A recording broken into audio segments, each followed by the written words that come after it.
Hi everybody. Mr. Secretary, your reaction to a Russian drone strike in Romania. Thank you guys. अगर तो अभी Israel को तस्लीम करते हैं तो सारा मुद्दा शहबाज पे डाला जा सकता है कि शहबाज ने और जरदारी ने साइन किए थे भाई, क्योंकि देखिए ना दस्तखत तो वज़ीर आज़म के होंगे ना, अगर ऐसा कोई होता है मुआहदा, या सदर और वज़ीर आज़म दोनों के होंगे, ठीक है। लेकिन अगर खुद सामने आ जाता है, सदर बन जाता है और किसी मोहसिन नकवी जैसे को वज़ीर आज़म बना देता है, किसी काकड़ शाकड़ को लाके बिठा देता है, तो फिर अगर इसराइल को तस्लीम आपने अब साजिद तारड़ साहब जो उनकी पार्टी के वो बता रहे जी इजराइल की लॉबी बड़ी इन्फ्लुएंशियल है तो उसके हिसाब से अमेरिका चलता है। हम इतने इन्फ्लुएंशियल नहीं, हमारी यूथ इतनी इन्फ्लुएंशियल नहीं, तो हम तो कुछ कर ही नहीं सकते। बैगर्स और चूजर्स वाला हिसाब बता रहे हैं वो तारड़ साहब जो है। व्हाट्स योर टेक कि क्या अमेरिका का ये जो अब्राहम अकॉर्ड और पाकिस्तान और सऊदी अरब मुस्लिम कंट्रीज को कहना है इसराइल को एक्सेप्ट करना, इससे तो डील बहुत दूर नहीं चलेगी। ईरान वाले लोग क्यों एक बात इसी तरह नेतन्याहू के अंदर इंडिया क्या देखता है जो उसकी फॉलोअरशिप इतनी ज्यादा है, मैं आपको गिनवाने की कोशिश करूंगा, आप एनालाइज कर लीजिएगा। पहली बात, हम बाय कैरेक्टर हमेशा से चाहते आए हैं, काफी मतलब डिकेड्स से चाहते आए हैं कि हमारा प्राइम मिनिस्टर, हमारी सरकार रोल बैक हो जाएंगे, खत्म हो जाएगा सब कुछ। तो ये बता के अपने लिए स्पेस ली गई है थोड़ी सी कि हमें अभी फौरी दबाव ना डालें, अगर सऊदी अरब करेगा तो फिर हम कर लेंगे, फिर हमारे लिए आसान हो जाएगा। ईरान के साथ आप पहले डील कर लें और उसके बाद सऊदी अरब अगर कर लेता है तो हम कर लेंगे। तो इस तरह हमें स्पेस मिली है, पाकिस्तान को स्पेस मिली है, लेकिन ये स्पेस ज्यादा देर के लिए नहीं है, which means at some point इनको पाकिस्तान में इस्तेहकाम की जरूरत है। बात हुआ है, मुझे एज एन अमेरिकन मुझे आज याद है, गांजा हमारी नेशनल प्रोडक्ट है। आज डिफेंडिंग पुलिस ने हमें जलीलो ख्वार कर दिया किस है। वजह से? और मैं वजह बताता हूं कि उस पिछले 12 साल तवज्जो सिर्फ इंटरनल सोशलिज्म एजेंडे के ऊपर की। दोस्तों, पाकिस्तान का डिप्टी प्रधानमंत्री इसाक डार इस समय अमेरिका के दौरे पर है और इस दौरे के दौरान एक वीडियो सामने आई है मार्को रूबियो के साथ, जिसमें इसाक डार से एक पत्रकार पूछता है कि क्या तुम इजराइल को मान्यता देने वाले हो। तो इस प्रश्न को सुनते ही इसाक डार की सारी हवाइयां उड़ गईं और इसाक डार का मुंह लटक गया है। यानी पाकिस्तान पैसों के लिए और अमेरिका के प्रेशर के खातिर अब अमेरिका के कहने पर इजराइल रोल बैक हो जाएंगे, खत्म हो जाएगा सब कुछ। तो ये बता के अपने लिए स्पेस ली गई है थोड़ी सी कि हमें अभी फौरी दबाव ना डालें, अगर सऊदी अरब करेगा तो फिर हम कर लेंगे, फिर हमारे लिए आसान हो जाएगा। ईरान के साथ आप पहले डील कर लें और उसके बाद सऊदी अरब अगर कर लेता है तो हम कर लेंगे। तो इस तरह हमें स्पेस मिली है, पाकिस्तान को स्पेस मिली है, लेकिन ये स्पेस ज्यादा देर के लिए नहीं है, which means at some point इनको पाकिस्तान में इस्तेहकाम की जरूरत है। इसलिए अब इन लोगों को यह परेशानी पड़ी हुई है कि आगे का निज़ाम कैसे चलाया जाए। क्या अर्दली सरकार को ही आगे लेके चला जाए या खुद सब निज़ाम पे मुकम्मल कब्जा करके सियासतदानों सबको जेल में डाल दिया जाए ताकि हर किस्म का सुकून हो, कहीं से कोई ची चाँ चू ना हो, हम कुछ भी करें कोई बोले ना, हम कुछ भी करें। अच्छा, दो चीज़ें हैं ना, अगर तो अभी इसराइल को तस्लीम करते हैं तो सारा मुद्दा शहबाज पे डाला जा सकता है कि शहबाज ने और जरदारी ने साइन किए थे भाई, क्योंकि देखिए ना दस्तखत तो वज़ीर आज़म के होंगे ना, अगर ऐसा कोई होता है मुआहदा, या सदर और वज़ीर आज़म दोनों के होंगे, ठीक है।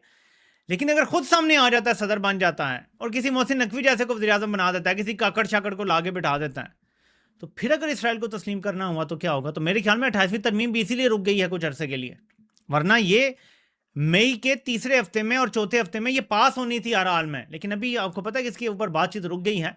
मुझे लगता है कि ये जो अचानक डिमांड आ गई है ना ट्रंप की, और ये ओपनली डिमांड तो बाद में आती है ना, पर्दे के पीछे डिमांड तो पहले से चल रही है और ये लोग अच्छी तरह जानते हैं कि पर्दे के पीछे से डिमांड चल रही है।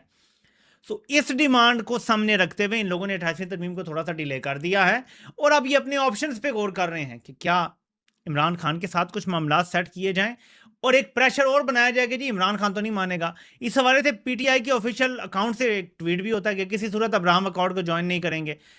तरीके तहफ़्फ़ुज़ आईन पाकिस्तान की लीडरशिप के कुछ लोग भी वो भी ट्वीटें शुरू कर देते हैं।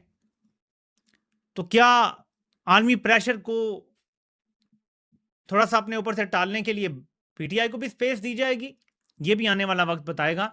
बज़ाहिर इसके हालात नजर नहीं आते। एक बात इसी तरह नेतन्याहू के अंदर इंडिया क्या देखता है जो उसकी फॉलोअरशिप इतनी ज्यादा है, मैं आपको गिनवाने की कोशिश करूंगा, आप एनालाइज कर लीजिएगा।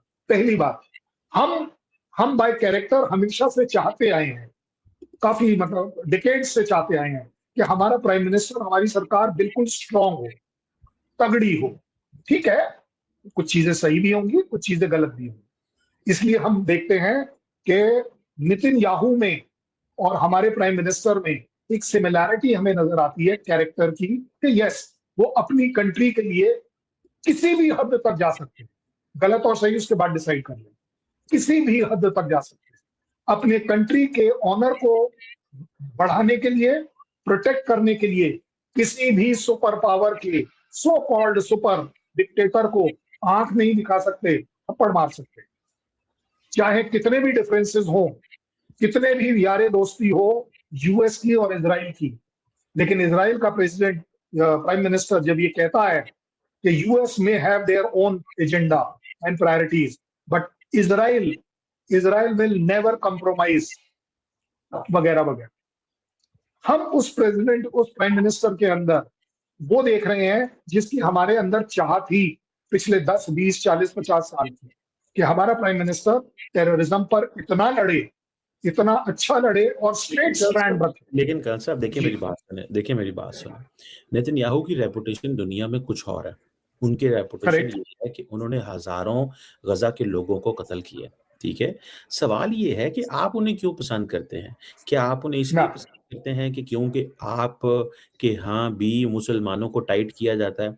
बांग्लादेश के मुसलमान हो उनको भारत में गाली दी जाती है, पाकिस्तान के मुसलमान को गाली दी जाती है, इंडिया के अंदर मुसलमान को भारत के अंदर गाली दी जाती है, और जो कुछ अंदर होता है वो आपको भी पता है, मैं उसमें डिटेल में नहीं जाना चाहता। जो नेतन्याहू की जंग है गजा के मुसलमानों के खिलाफ, क्या इस वजह से भारत के अंदर पसंद किया जाता है? क्या ये वही कॉन्स्टिट्यूएंसी है जो प्राइम मिनिस्टर मोदी की कॉन्स्टिट्यूएंसी है, which is tough on Muslims? No no no no, आपको गलतफहमी है। आप एक उस प्रोपोगंडा का शिकार हो रहे हैं जिसका कि कुछ लोग करना चाहते हैं। उनका एजेंडा बिल्कुल अलग है। मैं अब आपको एक ही करके गिनवा रहा हूं जो आपने बोला होगा।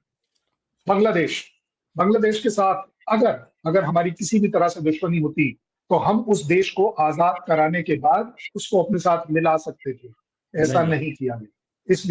इसलिए किसी भी हालत में इंडिया की बांग्लादेश के साथ कहीं कोई दुश्मनी नहीं ये बन रही है। आप यूनुस बना के रहे दो- हैं वो जी यूनुस के 2 जी सालों में जो आपने उनके साथ किया है, यूनुस के 2 वेरी सालों गुड। में, ये अभी आपकी जुबान इंडिया के अंदर बंद हुई है ना, लेकिन यूनुस के 2 सालों के अंदर जो कुछ आपने उनके साथ किया है वो तो बड़ा क्लियरली बताता है कि उस दोस्तों पूरे पाकिस्तान के अंदर पाकिस्तानी मीडिया का ऐसा बिल्कुल भी हालात नहीं है कि पाकिस्तान की मीडिया मुनीर या फिर शहबाज शरीफ से पूछ ले कि क्या तुम इजराइल को मान्यता देने वाले हो। ख्वाजा आसिफ से इन्होंने मैदान में लाकर बयान दुआ दिया कि हम इजराइल को स्वीकार नहीं करेंगे। बाद में उस बयान को भी डिलीट कर दिया और कहा कि ख्वाजा आसिफ तो कुछ भी बड़बड़ाता रहता है। खास करके हो ये रहा है कि पाकिस्तान ट्रंप के हाथों बुरी तरीका से फंस गया है और माय फेवरेट फील्ड मार्शल के चक्कर में इजराइल, जिसको पाकिस्तान अपना सबसे बड़ा दुश्मन मानता है, उसको मान्यता देने वाला है। वैसे पाकिस्तानियों की कोई वैल्यू है नहीं, ना इनकी कोई बात की वैल्यू है, ना इनके खुद की कोई वैल्यू है, क्योंकि पाकिस्तानी पैसों के लिए कुछ भी कर सकते हैं। पर डर इस समय पाकिस्तानियों के मन में इस बात का है कि पाकिस्तान के अंदर जितने भी जिहादी हैं, उन्होंने कहा था कि यदि हमारी सरकार इजराइल को मान्यता देती है तो हम आसिम मुनीर को गुड नाइट बोल देंगे। और इसलिए पाकिस्तान के मंत्री बचते फिर रहे हैं मीडिया से कि किसी भी प्रकार के से इजराइल का जब क्वेश्चन सामने आता है तो चुपचाप साइड होकर निकल लें, क्योंकि जब इजराइल को मान्यता पाकिस्तान की तरफ से दी जाएगी तो पाकिस्तान में गृह युद्ध छिड़ना तय हो जाएगा, क्योंकि सारे के सारे आतंकवादी मुनीर को टारगेट करेंगे और मुनीर चाहता है कि किसी तरीका से किसी और को बलि का बकरा बना दें और मुनीर चुपचाप निकल ले इस पूरे मामले के अंदर से। वैसे पैसा तो मुनीर बहुत ज्यादा बना रहा है। अमेरिका के साथ दोस्ती करने के बाद लोन उठा के सारी बैंकों के अकाउंट भरे जा रहे हैं और सारा का सारा जो कर्जे की किस्तों का बर्डन आएगा वो आएगा पाकिस्तानियों पर, और इसीलिए पाकिस्तान के लोग भी मुनीर से नाराज हैं।